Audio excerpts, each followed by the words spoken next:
الحمد لله حمدا طيبا مباركا فيه كما ينبغي لجلال وجهه وعظيم سلطانه سبحانه وتعالى لا نحصي ثناء عليه هو كما أثنى على نفسه وأشهد أن لا إله إلا الله وحده لا شريك له وأشهد أن محمدا عبده ورسوله صلى الله عليه وسلم أما بعد إخوة الكرام إنه حبيب إلى نفسي أن أرى هذه الوجوه النيرة الطيبة التي استجابت نداء الرحمن سبحانه وتعالى وتريد أجر الله تبارك وتعالى ورضاه.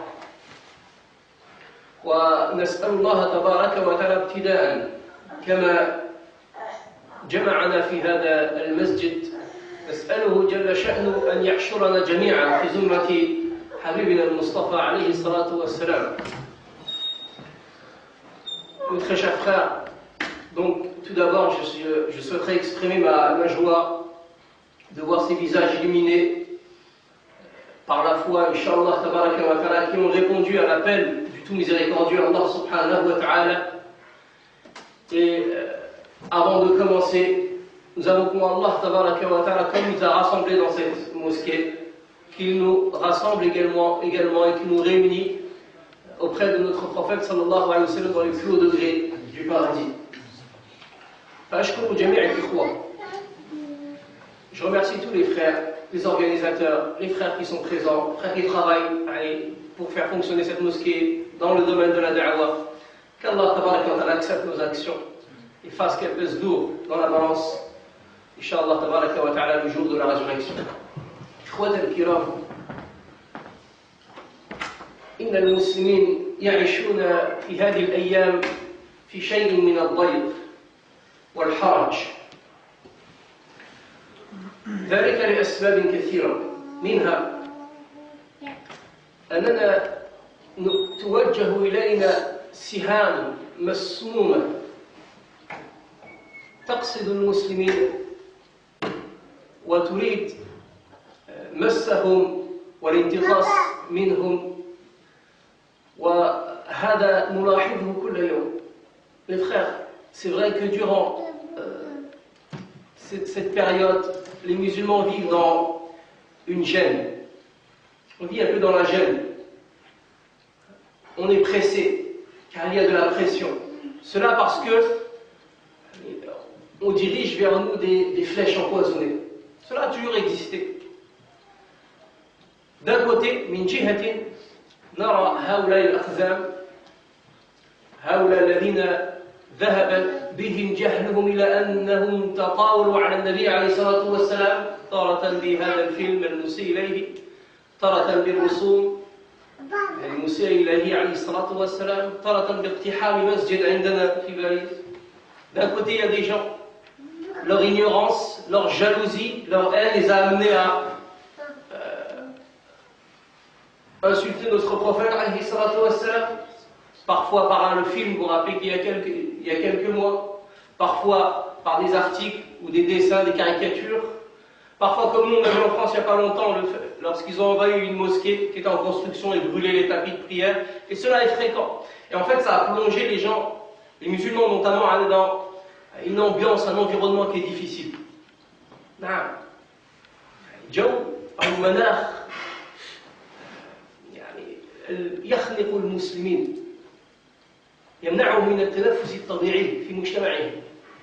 Sinon, un environnement qui nous étrangle, qui nous laisse pas respirer tranquillement dans notre ambiance, dans notre environnement, dans notre société.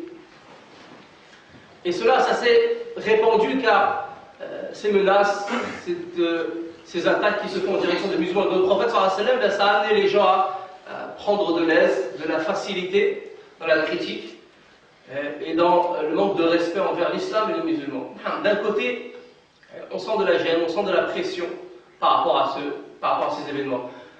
Min jihatin ukhra, d'un autre côté, معنا من ينتسب إلى الإسلام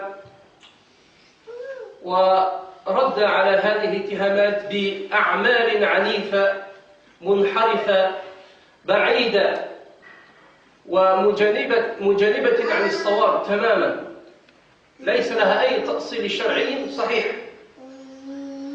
هذا نراه من قبل بعض المتطرفين ينسب إلى أمتنا مع الأسف.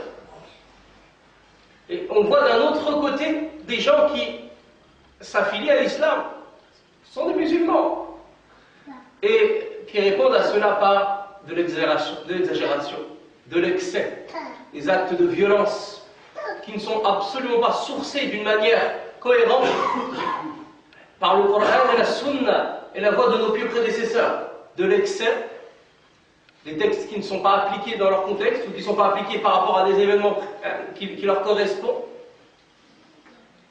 Et nous, on est entre ces deux pressions, et on a besoin de trouver un chemin. On a besoin de prendre un chemin. Bouddha al-Nasluk, tariqan mustaqiman, un chemin droit. Tariq la yuhmil al-nusus bi ay hal min al-ahwal. Un chemin qui ne néglige pas les textes, qui ne néglige pas nos références. وفي نفس الوقت لا يجهل الواقع. Et en même temps, un chemin qui n'ignore pas notre situation, notre contexte. On voit des musulmans face à cela se comporter de différentes manières. Certains,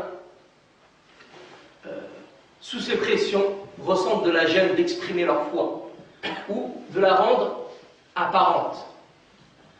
Ça les amène presque à dissimuler leur identité en tant que croyants. Ça les amène à vouloir devenir invisibles pratiquement dans la société. من الناس من بكثرة الضغط وكثرة هذه الاتهامات تجده يخفي هويته الإسلامية والإيمانية. يخفيها، لا يبين إسلاميته جهارا ونهارا. يختفي، il se cache, on se dissimule. يجعل نفسه دائما كأنه متهم على طول. C'est comme si il est accusé tout le temps, même il est coupable tout le temps. دائما عند نقطة الدفاع, il est toujours dans la défense, toujours en défense, toujours il sent qu'il a quelque chose à se reprocher. On le voit on voit certains musulmans qui pensent que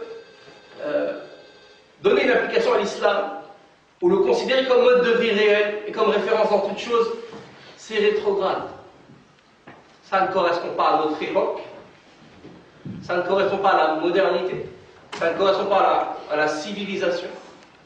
Donc on essaye d'être le plus discret possible et si on peut, invisible. Et ça c'est quelque chose qui est palpable et que l'on voit clairement. Est-ce la solution? Est-ce la solution? Wallahi, thumma wallah. ما فقدنا عزتنا إلا عندما تركنا الإسلام. ولن نكسب عزتنا ومكاننا الأصيل وهو الصدارة إلا إذا رجعنا إلى الإسلام. وكلما اقتدينا بالنبي عليه الصلاة والسلام كنا عناوين للحضارة، عناوين للتقدم، لأن هذا الدين هو دين الله تعالى الذي خلق البشر سبحانه وتعالى.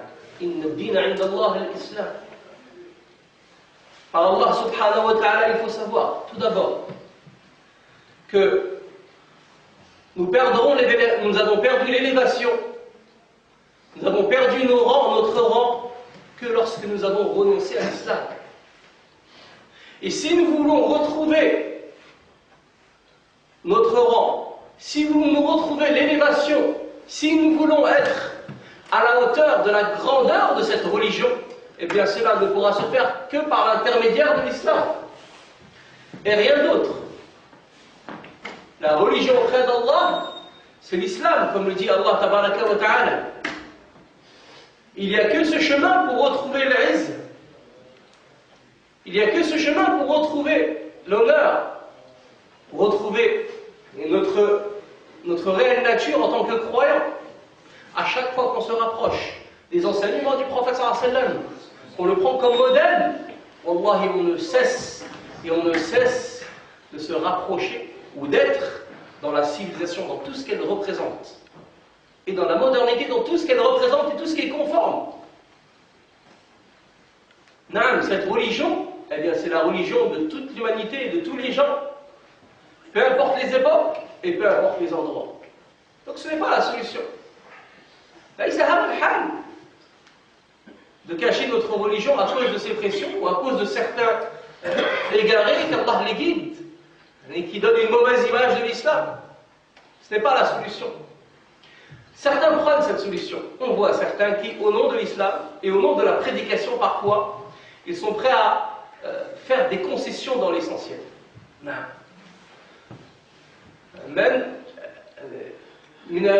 من يمثل الإسلام تجده عند هذا الموقف على استعداد تام لأن يتنازل عن المال، عن الأصول، عن الأمهات،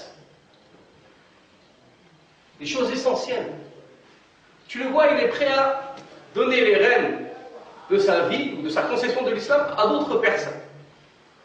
يسلم زمام أموره لغيره من البشر، يضيع الأمانة، أمانة الدين، négliger l'amana, le dépôt de la religion. Tout cela parce qu'il y a une mauvaise compréhension de notre présence dans ce bas monde. On essaye d'interpeller les pratiquants, mais également les gens qui agissent dans le domaine de l'islam. La mauvaise compréhension parfois qu'on peut retrouver chez les gens qui agissent dans l'islam et qui font pour l'islam et qui sont dans la prédication, c'est que ils pensent en fait que c'est eux qui vont sortir les gens des ténèbres vers la lumière. من الناس من يظن أنهم هم الذين سيخرجون الناس من الظلمات إلى النور. C'est ça ma fonction. Moi j'appelle à Allah, donc je vais sortir les gens des ténèbres vers la lumière. Qui t'a dit que Allah nous a mis dans ce bas monde pour sortir les gens des ténèbres vers la lumière? C'est pas ça ta mission. Tu n'es pas là pour ça. Toi, tu es là pour exposer la religion. قل الحق من ربكم وقل الحق من ربكم فمن شاء فليؤمن ومن شاء فليكفر. Dis, la vérité émane de votre Seigneur. Celui qui veut, il croit, et celui qui veut, ne croit pas. La guidée appartient à Allah et à personne d'autre. حتى النبي عليه الصلاة والسلام إنك لا تهدي من أحببت ولكن الله يهدي من يشاء. Allah dit à son prophète, tu ne guides pas ceux que tu aimes, mais Allah guide qui il veut. Et lorsque Allah parle de guider sur le prophète sallallahu alayhi wa sallam, comme il le dit dans la fin de Salat Shura, tu guides, tu montres, tu guides vers le chemin de la rectitude. En fait, c'est le fait qu'il montre le chemin. Mais qui va guider? Qui amène les cœurs vers la guidée? Qui sort les gens des ténèbres vers la lumière? C'est Allah tabaraka wa ta'ala. Quand on a bien compris cela, on sait que notre mission, ce n'est pas d'arranger la religion, de la conformer par rapport à une situation quelconque, mais c'est de la transmettre telle qu'elle. Parce que c'est une amana. C'est qu'un dépôt. Donc ça, c'est un élément très important que l'on doit comprendre. On doit être cohérent avec notre identité en tant que croyant et la représentation que l'on donne lorsqu'on est musulman chaque jour. Notamment quand on agit et on bouge, pour appeler les gens à Allah tabaraka wa ta'ala. نعم إخوة الكرام، هذه الأمة ليست كغيرها من الأمم. الله تعالى يقول: كنتم خير أمة أخرجت للناس تأمرون بالمعروف وتنهون عن المنكر وتؤمنون بالله. Cette Ummah n'est pas comme les autres. Allah Ta'ala dit: vous êtes la meilleure Ummah qui est sortie aux gens. Vous interdisez mutuellement le blâmable et vous ordonnez mutuellement le convenable, vous interdisez le blâmable et vous croyez en Allah. Certains mufassirs, ils ont dit que ce verset est descendu pour aux Sahaba. radiallahu anhu. Et d'autres ont dit qu'elle est générale et qu'elle englobe la Ummah de Muhammad alayhi salatu wassalam. Notre Ummah, ce n'est pas une Ummah qui suit. Notre Ummah, c'est une Ummah qui est suivie, qui montre le chemin. Qui montre le chemin. Ça, c'est ce qu'on doit comprendre par rapport à cette situation, par rapport à ce trouble que l'on connaît. Et ça, c'est, on doit donner des réponses à ce que l'on vit chaque jour.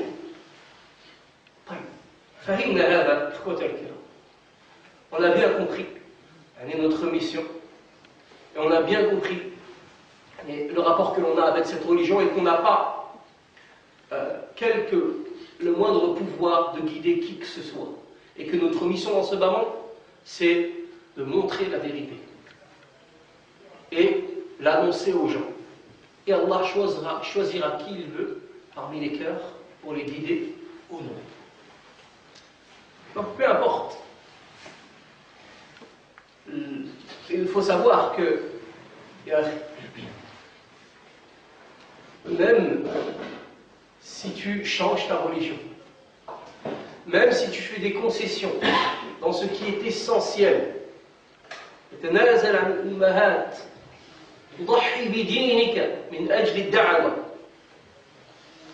au nom de la da'wa, comme le font certains, tu sacrifies les bases de ta religion. Wallahi man kana la yuhibbu al-muslimin wa yakrahu al-muslimin la yuhibbu al-islam. Il t'aimera pas quand même.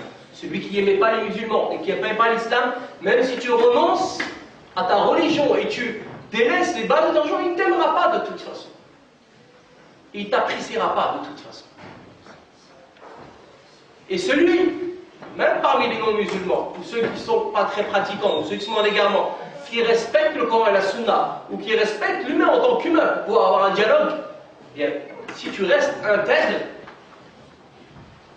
tu vas pouvoir installer de la discussion, un dialogue et un échange avec lui. Donc pourquoi se mettre en conflit avec Allah Ta'ala? ماذا تخاصم ربك سبحانه وتعالى عندما تريد أن تضحي بدينك من أجل تمثيل زائف عن هذا الدين؟ ساعات. طيب هذا فهمناه، وفهمنا أننا لابد أن نسعى من أجل التغيير. On a compris cela et on a compris qu'on doit agir pour changer, agir pour améliorer notre situation, agir pour avoir une meilleure représentation, agir pour réformer. Comment faire? Quel chemin prendre? نعم الله تعالى يقول وأن هذا صراطي مستقيما فاتبعوه ولا تتبعوا السبل فتفرق بكم عن سبيله. Allah dit dans le verset que tout le monde connaît. Et ceci est mon chemin droit, suivez-le, chemin de la rectitude.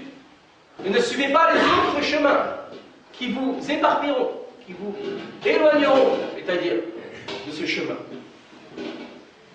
Quel est ce chemin? Par quoi commencer face à ce que l'on voit autour de nous? أخرج الإمام الطبراني وصححه الألباني في حديثا جميلا فيه أن النبي صلى الله عليه وسلم قال ستكون فتن comme le rapporte الطبراني dans un hadith qui a rendu authentique l'Albani et d'autres, le prophète sallallahu alayhi wa sallam a dit il y aura des fitna, des troubles, des tentations. فقالوا أي الصحابة رضي الله عنهم كيف لنا؟ أو قالوا كيف نصنع؟ الصحابة ont dit comment faire lorsqu'il y aura ces fitna? قال عليه الصلاة والسلام ترجعون إلى أمركم الأول. ترجعون إلى أمركم الأول. Le prophète a dit vous revenez à votre première source, à vos bases originales. أمركم الأول. كان الإمام مالك رحمه الله تعالى يقول لن يصلح آخر هذه الأمة إلا بما صلح بها أول. كلمات جميلة L'imam Malik qui disait, rahimahullah ta'ala, ne réformera les derniers de cette umma, ne corrigera les derniers de cette umma que ce qui a réformé et corrigé le premier de cette umma. La direction, elle est ici. À revenir à nos sources, à puiser nos solutions dans ce puits où l'eau est pure, où l'eau a le parfum du Coran, a le parfum de la Sunna, a le parfum des salaf salih. نعم نستقي منهجنا من هذا المنبع الطاهر الصافي الذي يفوح منه رائحة القرآن ورائحة السنة ورائحة السلف الصالح رضي الله عنه. Alors la solution elle est là. النبي عليه الصلاة والسلام يقول, le prophète صلى الله عليه وسلم dit dans le hadith, il dit بدأ الإسلام غريبا وسيعود غريبا كما بدأ طوبى للغرباء. Le prophète صلى الله عليه وسلم dit, l'islam a commencé comment? Étranger. Étranger, il était curieux, étrange, inconnu. Et il redeviendra comme cela, étranger. Et Touba, c'est le paradis ou un grand arbre au paradis. Pour qui? Les ghuraba, les gens qui seront étrangers ce jour-là. Maintenant, qui sont-ils? Qui sont ces gens-là? Le prophète sallallahu alayhi wa sallam dit, ce sont ceux qui vont réformer de la sunna ce que les gens ont perverti. يصلحون ما أفسد الناس من سنتي. نعم عندما بعث النبي صلى الله عليه وسلم كان الناس غرباء أو كان النبي صلى الله عليه وسلم وأصحابه غرباء. Lorsque le prophète a été envoyé, il était étrange. Étranger. Et étranger. Parce qu'il y avait dans les sociétés. Il y avait 360 idoles dans la Kaaba qui étaient adorées. On les prenait comme intermédiaires pour accéder à Allah tabaraka wa ta'ala. Il y avait les règles concernant les échanges commerciaux n'étaient pas justes dans la société. La femme n'avait aucun droit. L'héritage était partagé d'une manière injuste. Parfois, dans certaines situations, la femme pouvait faire partie de l'héritage. Elle pouvait faire partie de l'héritage. Et le prophète est venu et a appelé les gens à adorer un Dieu unique sans rien lui associer. Il a appelé les gens non seulement à partager l'héritage d'une manière juste, mais à donner même une part à la femme, qui parfois pouvait faire partie de l'héritage. Il a appelé les gens à l'honnêteté, aux échanges commerciaux, au bon comportement. J'ai été envoyé pour parfaire le bon comportement, le bon caractère. Les gens au début, ils ont perçu cela comme quelque chose d'étranger. Et ils ont combattu le prophète alayhi salatu wassalam. حاربوا النبي عليه الصلاة والسلام وأصحابه لما هذا جاء بهذا الدين، هذا الدين الحنيف، هذا الدين الوحيد منذ آدم إلى نبينا عليه الصلاة والسلام. Cette religion unique qui est la même chez tous les prophètes, ce message commun, d'adorer un Dieu unique et de rien lui associer. Mais les années sont passées. Les années sont passées. مرت الأعوام وجاء فتح مكة. Il y a eu la conquête de la Mecque. وهذا بلال الذي كان يعذب وكلما عذب قال أحد أحد. هذا الذي كان يجر على الأرض وكانت الحصيات تأكل من لحمه. هذا الذي كان يطرح في بطحاء مكة عند رمضان وتوضع على صدره وظهره صخرة يتعاون الناس على حملها ويقال له اعبد هبل ويقول أحد أحد. هذا نراه في هذا اليوم فوق الكعبة يعلن بصوت عالي أشهد أن لا إله إلا الله. هذه الكعبة التي كانت فيها يعني 60 و300 صنما تعبد، صنم تعبد، كان فيها 60 و300 صنم تعبد. النبي صلى الله عليه وسلم بإذن ربه سبحانه وتعالى أزال هذه الغربة، أزال هذه الغربة. Les années sont passées, comme je dis, et les efforts ont été faits. Et vint le jour de la conquête de la Mecque. Les musulmans étaient étrangers. Vint le jour de la conquête de la Mecque. Et Bilal, à titre d'exemple, celui-là qui se faisait torturer pour renoncer à la foi, celui qu'on traînait sur le sol jusqu'à ce que les pierres mangent de sa chair, celui qu'on emmenait dans le désert, qu'on allongeait au moment du zénith où le soleil frappait fort, sur lesquels on posait des grosses pierres. Les gens s'entraidaient pour porter ces pierres-là. On les posait sur sa poitrine ou son dos et on lui disait « Mais crois, adore Hubal, adore les divinités ». Et il disait unique, unique. Son âme pure ne lui permettait que de répéter unique, unique.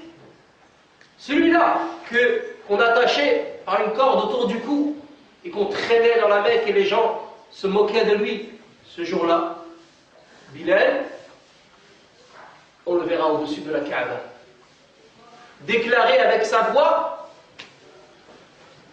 Ashhadu an la ilaha illallah. Il n'y a de divinité qui mérite l'adoration qu'Allah tabaraka wa ta'ala. Cette même Kaaba qui, avant quelques années, était habitée par 360 statues. Le prophète, par l'aide de son créateur, subhanahu wa ta'ala, par l'aide de son Seigneur, subhanahu wa ta'ala, il a effacé et éliminé cette étrangeté. Il a éliminé le fait que les musulmans étaient étrangers au début de la vie. Nous, on ressent cela. On ressent parfois le fait qu'on est étranger. Que ce soit par rapport à notre relation avec les non-musulmans, qui ne nous comprennent pas. ربما بالنسبة إلى غير المسلمين لا يفهمون المسلمين، لا يفهمون ديننا ولا توحيد ربنا سبحانه وتعالى، ولا يفهمون كيف لماذا نقتدي بهذا النبي عليه الصلاة والسلام، لا يفهمون هذا الدين. Notre relation par rapport aux non-musulmans devant lesquels on est des étrangers, on est bizarre, on n'est pas normal. Comme il y a des frères, subhanallah, qui travaillent toute la semaine et qui ne peuvent pas faire parfois le subh à la mosquée. Ils le font dans le chemin parce qu'ils travaillent. Et ils attendent le week-end pour se lever au subh et venir prier à la mosquée. Un musulman, il ne comprend pas ça. Il t'attend que tu ne travailles pas pour te lever le matin et aller à la mosquée. Dors, fais la grasse matinée. Ils ne comprennent pas, on est étrange pour eux. On n'est pas normal. Donc cette étrangeté, on la voit. Et on a même cette étrangeté, et le fait qu'on soit étranger avec nos propres frères et sœurs musulmans. Non, nos propres frères musulmans. Le musulman de la sunna, il se sent parfois étranger devant les autres musulmans. On te dit, pourquoi Afrique, tu as cette apparence? Pourquoi tu laisses ta-bas? Pourquoi tu viens à la mosquée tout le temps? Pourquoi tu apprends ta religion comme ça? Pourquoi tu prends ce mode de vie? Tu ne vois pas où tu vis? On vit dans une autre époque. Tu deviens étrange, même avec les gens qui sont de ta propre religion. تكون حتى غريبا مع المسلمين السني هكذا يجد نفسه هكذا غريبا مع إخوانه من المسلمين. On peut le voir. On pose des questions sur toutes choses, non seulement sur le mode de vie, mais même sur la pratique de notre religion. Après, dans notre religion, tout est bon. Il n'y a rien à rejeter. Certes, il y a des priorités. هذا الدين كله خير. ولا يجوز أن نرد شيء. ولكن في أولويات لا شك في هذه الأولويات بل في بعض الأحيان الاختلال في هذه الأولويات يسبب مشاكل في فهم هذا الدين. Il y a des priorités, c'est vrai que parfois le fait qu'on ne comprenne pas les priorités ou le fait qu'il y ait un désordre dans les priorités de notre religion, ça cause des problèmes dans la compréhension de ce dîne et le comportement de certains musulmans. Et on a une histoire qui existe rapportée justement par Mohammed Abdel Wahhab, rahimahullah ta'ala, qui avec ses élèves, il enseignait le tawhid, l'unicité d'Allah, et un jour ses élèves lui ont dit « Ya Cheikh, est-ce qu'on peut passer à autre chose ?» Enseigner Sira, le fiqh, une autre science. Il leur a dit d'accord. Il a attendu et il leur a dit une autre fois, vous savez que dans le village tel, il y a des gens qui sont en train d'adorer des tombes et qui sont en train de se prosterner à elles et les prendre en divinité. Hormis Allah tabaraka wa ta'ala. Les gens disent subhanallah, qu'est-ce que c'est que ça? Ma'adallah. Puis ils ont continué le dars. Le lendemain, il est revenu, il leur a dit excusez-moi, je me suis trompé, en fait, dans ce village, c'est pas ça qu'il y a. Dans ce village, en fait, c'est une personne, si j'ai bon souvenir, qui a fourniqué avec sa mère. C'est ça qu'il y a là-bas. Qu'est-ce qu'on fait? Les gens sont tous levés, on va aller le voir, on va régler ce problème, ça ne peut pas continuer comme ça. Il leur a dit, rahimahullah ta'ala, vous savez que le shirk, c'est de la mécréance, mais c'est beaucoup plus important que l'acte qu'a fait cette personne s'il l'aurait fait avec sa mère. Les priorités. Parce que ça ne le sort pas de l'islam. Par contre, le shirk, ça te sort de l'islam. Il leur a dit, reprenez votre kitab de tawhid. Faut encore étudier. Faut encore étudier. Parfois, le fait qu'on n'a pas les bonnes priorités, on peut avoir une mauvaise compréhension de notre religion. Mais ce qui est essentiel, c'est de comprendre que dans notre religion, il y a du khair dans toute chose. Et que nous, on essaie d'appliquer ce que l'on veut. Pour revenir à ceux qui, face à ces pressions, essaient d'être invisibles dans l'apparence ou autre, ils ont comme argument parfois le fait de nous dire ces choses-là, le khamis, le siwak, le djilbab, la barbe, هذه قشور, comme ils disent. هذه الأمور يعني قشور. ليس هو اللب. الأساس هو القلب. هذا هو الأساس. فكان القلب طاهرا فلا تخشى ولا تخاف. هذه الأمور يعني قشور فقط. Ils disent tout ce que j'ai cité, ces choses-là, en fait, dans le terme en arabe, c'est dire c'est des épluchures. C'est pas le fruit. Le fruit, c'est le cœur. Si ton cœur il est pur, t'inquiète pas. Ça, c'est que des fruits, c'est que des épluchures qui sont là pour donner une image superficielle, une vitrine, c'est tout, mais moi, je suis d'accord avec cette manière de penser. Je suis tout à fait d'accord, et en fait, elle est exacte d'une manière incroyable. هذا طرح صحيح جدا جدا جدا. أولاً الأصل هو القلب. C'est vrai, la base c'est le cœur. القلب هو الأمير. القلب هو الذي يسجد، هو الذي يركع، هو الذي يطيع، هو الذي يعصي كذلك. Le cœur c'est lui le chef. C'est lui qui est au commandement. C'est lui qui se prosterne avant notre corps. C'est lui qui s'incline. C'est lui qui obéit à Allah. Et c'est lui qui lui désobéit aussi. والله تعالى يقول يوم لا ينفع مال ولا بنون إلا من أتى الله بقلب سليم. Le jour où ni vos biens ni vos enfants ne seront d'une utilité, seul vous sera utile ce jour-là un cœur saint. Nous sommes d'accord. Ça, il faut bien le comprendre. Mais si c'est des épluchures qui sont là pour protéger le fruit, comme disaient certains chers, qui d'entre vous connaît un fruit, n'importe lequel, si on lui enlève son épluchure, comment il va se transformer le fruit? Prenez une banane, épluchez une banane et posez-la. Comment va devenir la banane? Elle va pas noircir? Elle va pas perdre sa couleur? Les enfants ne veulent même pas la manger quand elle change de couleur. Hein? Prenez n'importe quel fruit, une pomme, n'importe quoi. Ça va Ça va changer le goût, ça va changer l'apparence. نعم, c'est des épluchures, il n'y a pas de problème.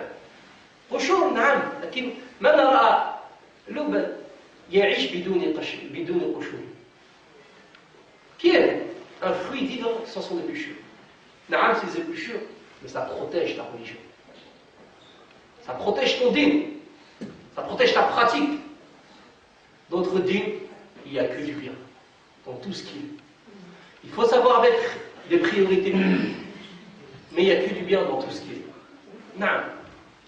إذن يقول النبي عليه الصلاة والسلام ترجعون إلى أمركم الأول. Revenez à votre première source. Le prophète صلى الله عليه وسلم il a effacé أزال الغربة الأولى. ونحن لا نستطيع أن نزيل غربتنا إلا إذا اقتدينا به عليه الصلاة والسلام واتبعنا منهجه في إزالة غربته الأولى. Et nous, le prophète il a effacé cette période où l'islam a commencé étranger. Et nous, on ne pourra pas effacer cette étrangeté, le fait que nous sommes étrangers parmi les autres, qu'en suivant les méthodes et les chemins que le prophète a utilisés pour effacer cette étrangeté. Et le fait qu'ils étaient étrangers parmi les musulmans. أحوالنا تشبه بقريب وبعيد أو بعيد بأحوال المسلمين بمكة. Notre situation ressemble un peu à la situation des musulmans à la Mecque, début de l'islam. خاصة يعني في فرنسا في بلجيكا surtout en France en Belgique ça ressemble. طيب نرجع إلى الأمر الأول الذي ركز عليه النبي عليه الصلاة والسلام في دعوته.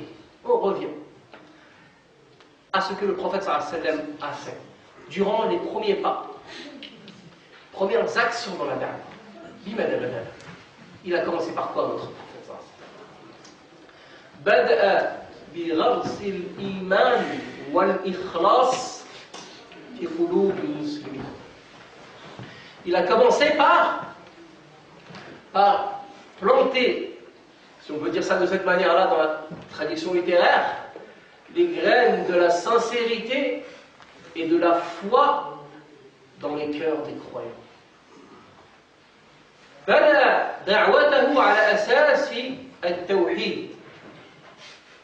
قولوا لا إله إلا الله تفلحوا.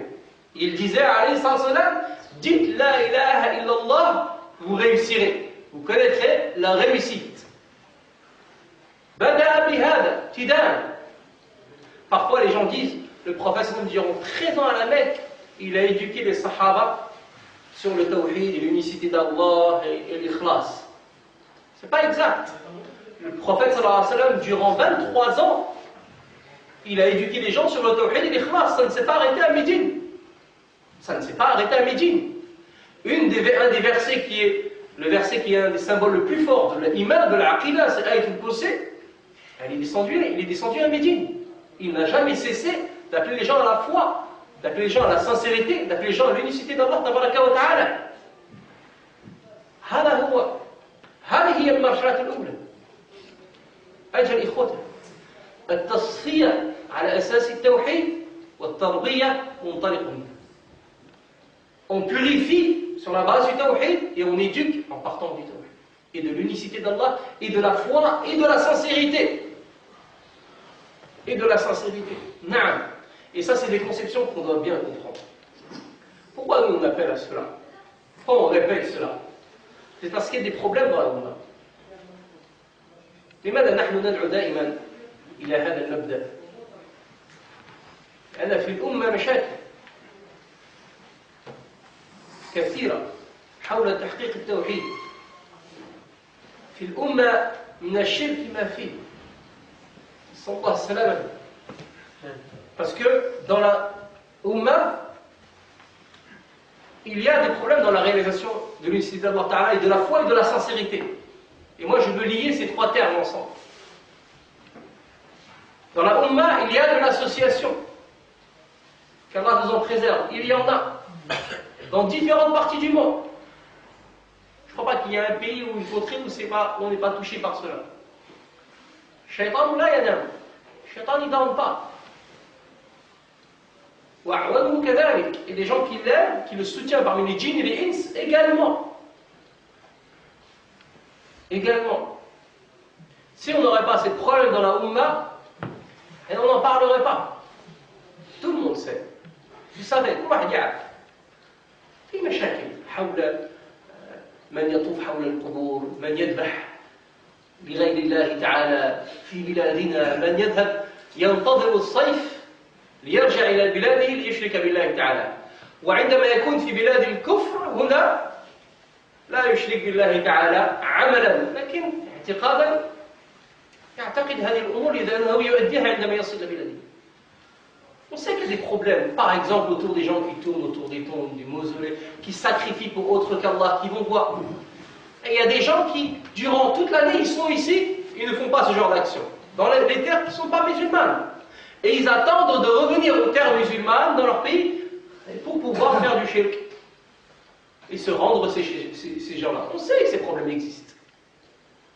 La sorcellerie, c'est quelque chose qui existe. On sait que c'est très pratiqué, de plus en plus même. Même par les hommes. À un moment, c'était un truc qui était propre aux femmes, maintenant, c'est open. Hommes et femmes, c'est mixte. De plus en plus, les gens prennent de l'aisance, de la facilité à aller voir des sorciers et on voit plein de problèmes. Et la sorcellerie, c'est de la méfiance. C'est le kufr. Si on n'aurait pas ces problèmes dans la Ummah, on n'aurait pas besoin de répéter toutes ces choses-là. نعم لا نستطيع أن نبني شيئا نبني عملا أو منهجا والأسس ضعيفة والأسس هزيلة. البناء لا يستقيم لا يثبت. On ne peut pas fonder, construire des œuvres, des actions ou un mode de vie alors que les bases, fondements, les piliers sont faibles, sont fébriles. Ça ne va pas tenir debout. لا نستطيع أن ندعو الناس إلى وحدة الصف والصف معوج. On ne peut pas appeler les gens à unir les rangs alors que les rangs sont tordus. كلمة التوحيد قبل توحيد الكلمة. La parole d'unicité prime sur l'union des paroles et des voix. هذا أولى. إخوة لا نستطيع أو لا ينفع العلاج إذا كنا نتعاطى الصلب. هذا بصفة عامة لهذه الأمة. نعمل نقوم نفعل. هذا علاجات لأمراض الأمة.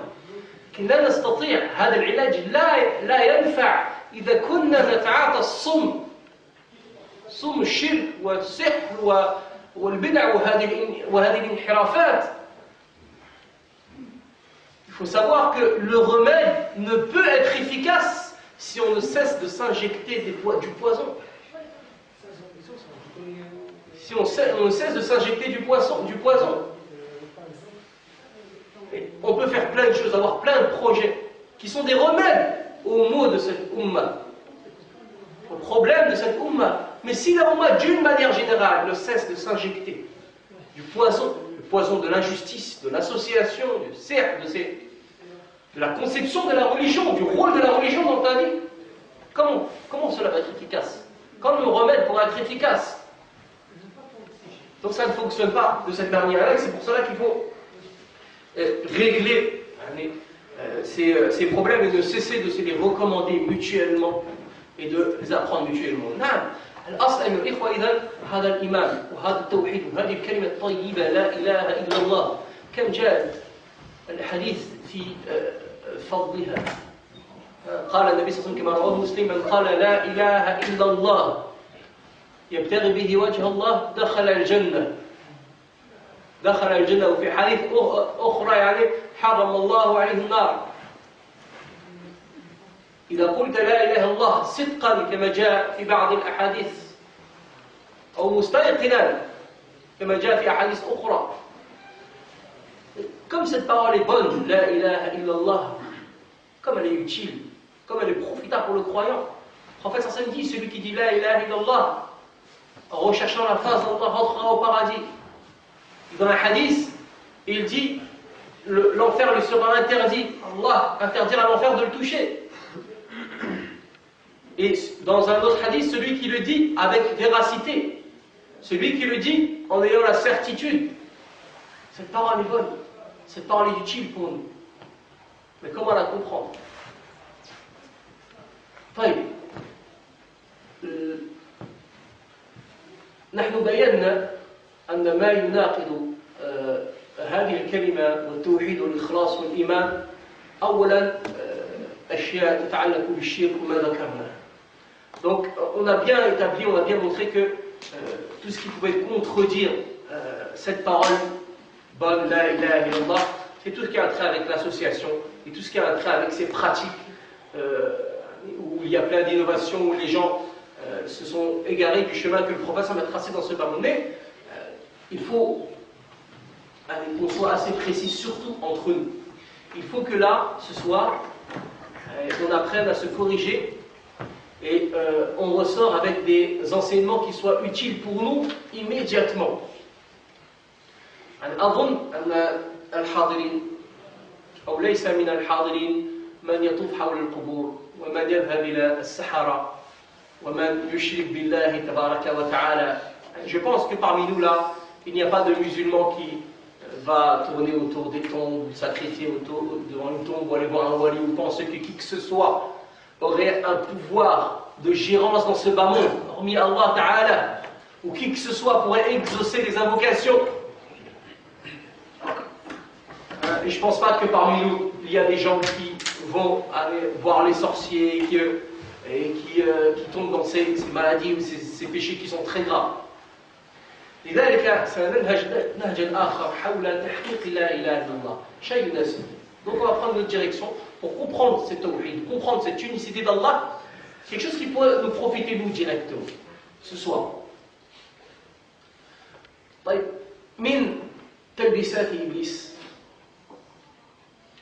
أن يظن العبد أنه إذا قرأ كتابا أو كتابين أو ثلاثة حول العقيدة حول الإيمان، قرأ الواسطية، قرأ كتاب السنة لابن خزيمة، قرأ أصول الثلاثة، قرأ بعض الكتب حول العقيدة وفهمها، يظن هذا أنه يتمتع بالعقيدة الصحيحة التي يحبها الله تعالى ويرضى عنها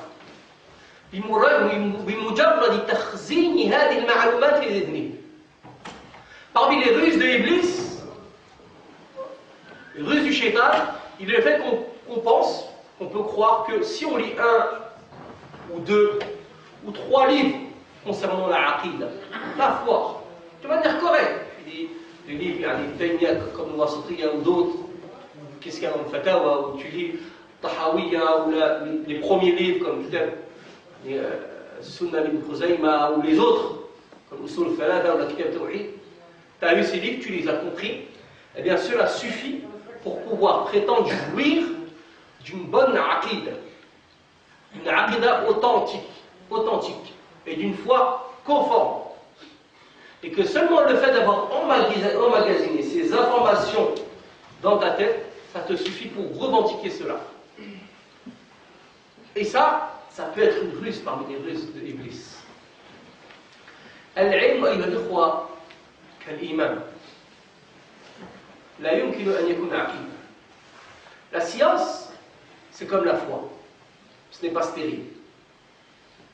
Ce n'est pas stérile. La science, comme la foi, ça génère, ça produit, ça s'extériorise, ça prend vie à travers des paroles, à travers des gestes, à travers des comportements, à travers des positions, à travers de l'abstention quand il le faut. نعم العلم كالإيمان لا يمكن أن يكون عقيما بل يظهر بل يتترجم, il se traduit بأقوال وأفعال ومواقف وأخلاق وسلوك. Ça prend vie. Et la aqida, la foi, qui est la foi qu'Allah aime, c'est celle que l'on voit chaque jour, à travers ce que tu es, toi, croyant. La foi qui te donne de l'importance auprès d'Allah Ta'ala et du poids dans la balance du jour de la résurrection. La foi qui est simple. Quand le prophète sallam, il a mis derrière lui Ibn Abbas, il lui a dit: je vais t'apprendre quelques paroles. Ihfadillah, yahfadka. Ihfadillah, tajidhu tujahak. Idha sa'alta, fas'alillah, tajidhu tujahak. Idha sa'alta, fas'alillah. وإذا استعنت فاستعن بالله واعلم لو أن الأمة اجتمعت على أن ينفعوك بشيء لم ينفعوك إلا بشيء قد كتبه الله لك ولو اجتمعوا على أن يضروك بشيء لم يضروك إلا بشيء قد كتب الله عليك رفعت الأقلام وجفت الصحف. هذه عقيدة، هذه العقيدة. إذا سألت فاسأل الله وإذا استعنت فاستعن بالله. La aqidah, c'est que ce que le prophète a enseigné à Ibn Abbas lorsqu'il l'a mis derrière lui. Il a dit: je vais t'apprendre des paroles. Préserve les enseignements d'Allah Ta'ala, Allah te préservera. Préservera, tu le trouveras devant toi, par sa protection, subhanahu wa ta'ala, et par son soutien. Ça, c'est un commentaire. Si tu demandes, demande à Allah. Si tu sollicites et tu as besoin d'aide, réclame cette aide auprès d'Allah Ta'ala. Et sache que si toute la communauté, tous les gens se seraient réunis pour te faire un bien, ils n'auraient pu le faire que si Allah l'a inscrit au préalable. Et s'ils seraient tous réunis pour te toucher, te faire un mal, te nuire, ils n'auraient pu le faire que si Allah l'a inscrit au préalable. Le qalam, les plumes sont élevées, sont rangées dans ce sens-là. Et l'encre est sèche. Ça, c'est de la aqida que le prophète a enseigné à Ibn Abbas, qui avait quel âge? Sûr qu'il n'avait pas plus que 13 ans. Même si les savants ont différentes versions dans à quel âge avait Ibn Abbas lorsqu'il est mort, le prophète, mais en tout cas, il n'avait pas dépassé 13 ans. La aqidah, la foi qui te donne de la valeur auprès d'Allah Ta'ala. La aqidah qui fait qu'un homme en vaut beaucoup plus. La aqidah التي تجعل العبد يساوي الكثير من الناس. في فتح مصر, quand il y a eu la conquête de l'Égypte, في عهد عمر بن الخطاب, dans l'époque où c'était Omar le Khalifa, radiallahu anhu, celui qui avait conduit cette conquête, c'est Amr ibn al-As. Et il était parti avec 4000 soldats. هذا عمرو ذهب لفتح مصر لأمر عمر بن الخطاب رضي الله عنه ومعه 4000 من الجند. 4000 soldats. Ils sont restés longtemps, presque 2 ans, et la conquête entière de l'Égypte ne s'était pas faite. Omar a réprimandé un peu Amr. Puis Amr lui a demandé, il lui a dit en gros: Omar, si vous avez pris autant de temps, c'est parce que vous êtes devenu comme eux. Vous recherchez la dunya comme eux. Il était strict, Omar, il savait que tout se faisait pour Allah Ta'ala. Et il lui a dit: envoie-moi du renfort. Arsalni Badr. Arsala ilayhi Badr. رسالة فيها: يا عم معك 4000 من الجنود عند رأس كل أحد 4 كل واحد يساوي 1000. Omar lui envoie et il lui dit: je t'ai envoyé 4000 soldats, et à la tête de chaque ville il y a 4 personnes. Mais sache que chacun d'entre eux vaut 1000. Tu as avec toi 12 000 soldats. Omar, il ne rigole pas. Il dit: dit pas ça pour gonfler, il ne dit pas ça pour plaisanter. Si Omar il pense que ce jour-là, Zubayr ibn al-Awwam, Ubadah ibn Samit, Maslam ibn Makhlad, et Miqdad ibn Amr, chacun d'entre eux vaut 1000 hommes, il le dit parce qu'il le sait. Il connaît la valeur de la foi de ces gens-là. Pourquoi il va? Pourquoi l'un d'entre eux vaut 1000? Pour sa force, son intelligence, sa foi, sa constance, son intégrité. C'est cette aqidah dont on parle. قال معك 12,000 ولا تغلبون من قلة. Vous ne pouvez pas les battre de cette manière. Et subhanallah, durant cette bataille, il y a eu un émissaire qui est venu des Coptes, et les musulmans ils l'ont gardé avec eux 2 jours. Et Amr il a fait ça exprès, pour qu'ils regardent comment vivent les musulmans. C'était une solution pour qu'ils voient comment sont les musulmans, c'était une méthode pour transmettre l'islam. Quand cette personne est restée 2 jours, elle est revenue, Muqawqis il a le chef des Égyptiens à cette époque-là, il l'a interrogé. Ya Ubayd, بقي مع المسلم وتعمد ذلك عمرو حتى يرى أحوال المسلمين فسأله المقوقس comment sont-ils قال رأيت قوما الموت أحب إليهم من الحياة. J'ai vu des gens, un peuple, la mort pour eux c'est mieux que la vie. والتواضع خير من الرفع. Et pour eux la modestie c'est mieux que l'élévation. C'est mieux que l'élévation. ليس لهم في الدنيا رغبة ولا نوم. Dans la dunya, ils n'ont aucune envie et aucun appétit. Mais بل قال بل جلوسهم على الأرض. Mais ces gens-là, ils s'assoient où? Ils s'assoient par terre. وأكلهم على الركاب. Et ils mangent comme cela sur leurs genoux. لا يعرف أميرهم منهم. On ne peut pas reconnaître leur amir. كأنه واحد منهم. Leur commandant c'est comme l'un d'entre eux. C'est comme l'un d'entre eux. لا يعرف المتواضع عن الرفيع. Et on ne reconnaît pas celui qui est modeste à celui qui est élevé chez eux. C'est-à-dire celui qui est simple et celui qui est noble. ولا سيد من العبد.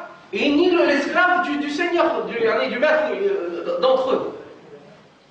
لا يتخلف أحد عن الصلاة إذا نوديت. Quand la salat vient, il n'y a aucun d'entre eux qui se rétracte et qui est en retard dans la salat. يغسلون أطرافهم. Ils lavent leurs membres.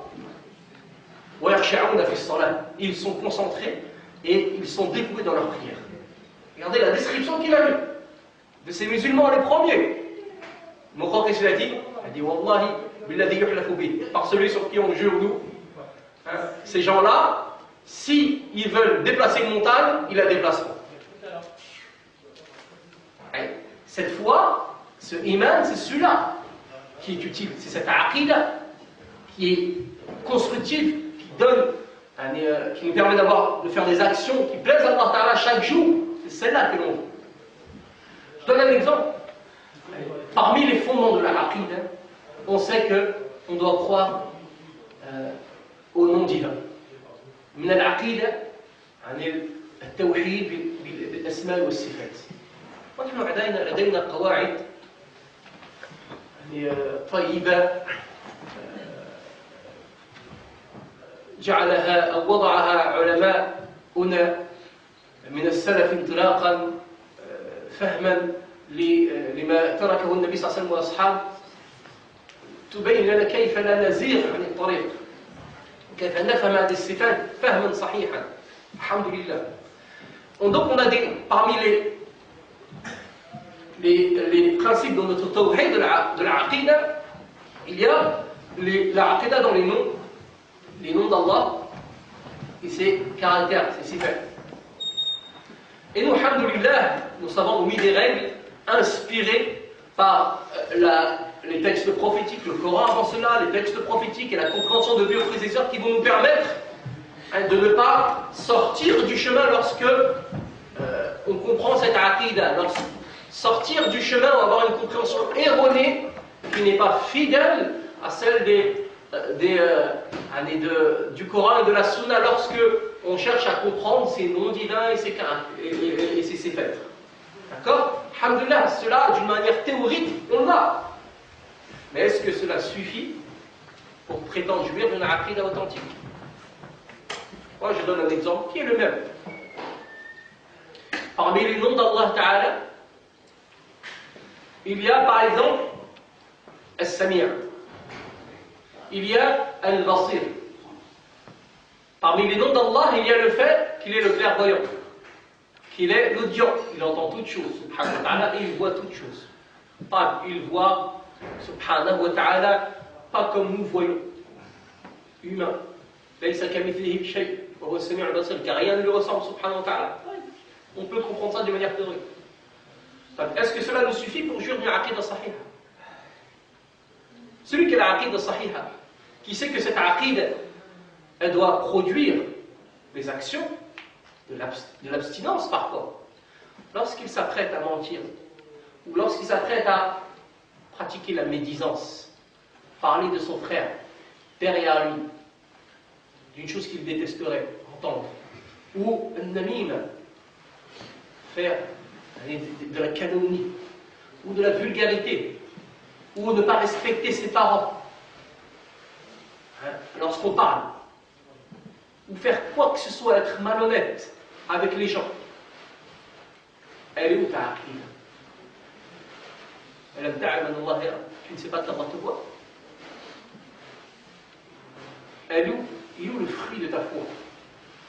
Tu as su comment comprendre, mais si tu fais cela par répétition, parce que tout le monde peut faire des erreurs, on n'est pas des anges, mais si ton mode de vie c'est cela, mentir, être vulgaire, la médisance, la calomnie, la vulgarité, le respect envers les parents, elle est où ta foi? À quoi servent les livres que tu as lus? À quoi servent les paroles que tu as écrites tant de fois concernant la bonne compréhension de ces faits? Elle est où la aqida? C'est un problème de aqida. C'est un problème de aqida. Elle est là la différence. Vous savez, avant, les savants des premiers siècles, Sahaba et Tabi'in, ils avaient beaucoup moins de livres que nous. Ils apprenaient beaucoup moins de motones que nous. Donc, il ne faut pas réduire la aqida à une science théorique. Ça, c'est une ruse de Iblis. C'est une ruse de Iblis. Lorsque tu es malhonnête, lorsque quelqu'un travaille pour toi et tu ne le payes pas, ou tu triches, parmi le tawhid de Rububiyya, il y a le fait qu'Allah est unique dans le fait qu'il est le seul à donner la subsistance. Il est le seul à donner la subsistance. Tu n'as pas un problème d'aqida si tu es malhonnête, alors que tu sais que la subsistance vient d'Allah Ta'ala, et que tu te mets en conflit avec lui lorsque tu cherches à acquérir cette subsistance d'une manière qui ne plaît pas à Allah Ta'ala. Hatim al-Assam il disait, rahimahullah ta'ala, كان يقول لما علمت أن الرزق بين يدي الله تعالى ما أن قلبي ولم أبحث في غيري أو كما قال تقريبا. Il disait, Hatim al-Assam, lorsque j'ai eu la certitude que mon risque, ma substance, était auprès d'Allah, je ne l'ai pas recherché auprès des gens, et mon cœur s'est apaisé. Mon cœur s'est apaisé. Ça, c'est un fondement de l'aqid. Donc la foi dont nous parlons, la foi qui est utile, la réforme qu'on doit avoir à la base de cette foi, eh bien, elle doit être emportée par cet esprit. Cet esprit que ce soit une foi qui nous accompagne chaque jour dans tout ce que l'on dit, dans tout ce que l'on fait, dans notre cheminement vers Allah tabaraka wa ta'ala. Et le croyant, grâce à la foi, il peut peser très lourd le jour de la résurrection. Et un seul, il peut valoir plus que 100 ou 1000 ou je ne sais combien de personnes dans ce bas monde. Grâce à cette foi auprès d'Allah tabaraka wa ta'ala. Allah ibn Mas'ud, parce qu'on l'a vu monter pour chercher Oud al-Arab, le siwak pour le prophète sallallahu alayhi wa sallam, et ses jambes fines se sont sont apparus à cause du vent, et les Sahaba se sont mis à rire, et le prophète dit pourquoi vous dit nous rions à ses jambes fines, et le prophète a dit ses jambes, elles pèseront plus lourd que la montagne de Uhud dans la balance le jour de la résurrection. C'est quoi l'unité de mesure ce jour-là? C'est les kilos, les tonnes. L'unité de mesure ce jour-là, c'est l'ikhlas, la sincérité. Être sincère, avoir la foi et avoir une foi qui produit des actions et un mode de vie qui plaît à Allah subhanahu wa ta'ala. C'était le message que j'ai voulu vous transmettre ce soir, Inch'Allah. Et on implore Allah ta'ala, moi le premier, en tout cas pour ma propre personne, de nous permettre d'être dans le droit chemin et de donner cette application à de l'unicité d'Allah ta'ala d'une manière conforme comme Allah ta'ala le veut. نسأل الله تعالى يوفقنا للرجوع إلى كتابه وسنة رسوله صلى الله عليه وسلم. إخوتي الكرام، نرى أحوال المسلمين كما بينا، نرى طرف هؤلاء الذين ذهب بهم جهلهم وحقدهم وحسدهم إلى أن يتطاولوا في ديننا وفي نبينا عليه الصلاة والسلام، وجهة أخرى نرى بعض المنحرفين الذين زاغوا عن الطريق. فإخوتي الكرام، مهما كانت الأحوال، إذا استيقظ الآخرون، إذا استيقظ غيرنا في الظلمات، فلا يجوز أن ننام نحن وقد أكرمنا الله بالنور. لا يجوز. Pour revenir à ce que l'on a commencé, certes les musulmans vivent dans cette pression, vivent dans cette gêne, et effectivement un peu partout les gens commencent à prendre de l'aisance, de la banalité à critiquer l'islam et les musulmans, que ce soit ici ou dans les pays musulmans d'une manière générale. Et d'un autre côté, on voit certains qui sont sortis du chemin et qui n'ont pas su se cramponner au câble d'Allah Ta'ala comme il le veut. Mais la dernière parole que je dirais, c'est que si autres que nous, si les autres ont su se réveiller alors qu'ils sont dans les ténèbres, on n'a pas le droit, nous, de rester endormis alors qu'Allah nous a honorés par la lumière. صلى الله تعالى أن يوفقنا ويتوب علينا وبارك الله فيكم.